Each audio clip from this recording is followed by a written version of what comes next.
안녕하세요, 트래블튜브. 오늘은 일본 사람이 한국인 결혼식에 와서 깜짝 놀라는 건 4가지라는 주제로 얘기해 보겠습니다. 가끔 한국에 거주하기 시작한 일본 회사원들이나 유학생 등 한국의 결혼식에 처음 청첩을 받는 일본 사람들은 하나같이 결혼식을 보고 놀라는 게 있다고 합니다. 일본의 결혼식 문화와 상당히 다른 한국 결혼식을 보았기 때문이라고 하는데요. 그 이유 4가지를 알아보겠습니다. 첫 번째, 일단 사람이 너무 많음.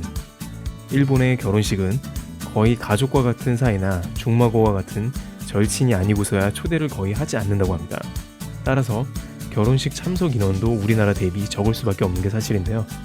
한국에서는 결혼식장에 모이는 사람들이 약간이라도 인연이 있으면 모두 청첩을 해서 결혼식장은 많은 경우 수백 명이 자리에 앉지도 못한 채로 예식을 거행합니다.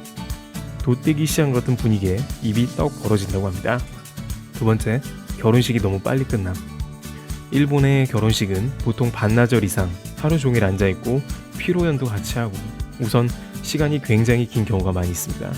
그런데 한국에서는 일부 결혼식장에서는 30분 내에 식을 마쳐서 정말 이게 끝난 거냐고 물어보는 경우가 많다고 하네요.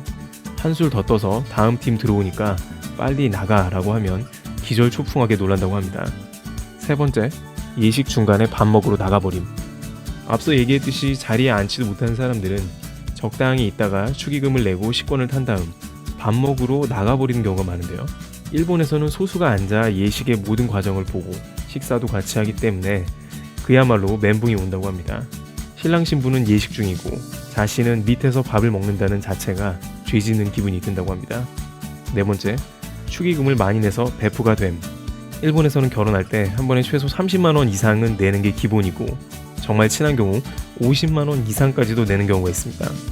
한국에서는 보통 5만원이 기본인데 이걸 모르고 일본에서처럼 30만원을 냈다가 그걸 알고 엄청나게 감동한 신랑 신부가 신혼여행을 다녀와서 융숭하게 대접도 해주고 거의 베프급이 되어버리는 경우가 종종 있다고 합니다. 한국에서는 친한 정도에 따라 축의금을 많이 내는데 30만원이면 거의 베스트 프렌드로 봐야 하기 때문이고 베프가 아니었더라도 축의금을 많이 낸 자체가 그 사람을 다시 보게 되고 정말 평생 고마워하는 경우가 많기 때문입니다. 다섯 번째, 결혼식이 너무나 많음. 일본의 결혼식 청첩은 1년에 많아야 2-3차례 정도 있습니다. 그만큼 거의 청첩을 받을 일이 없다는 것인데요.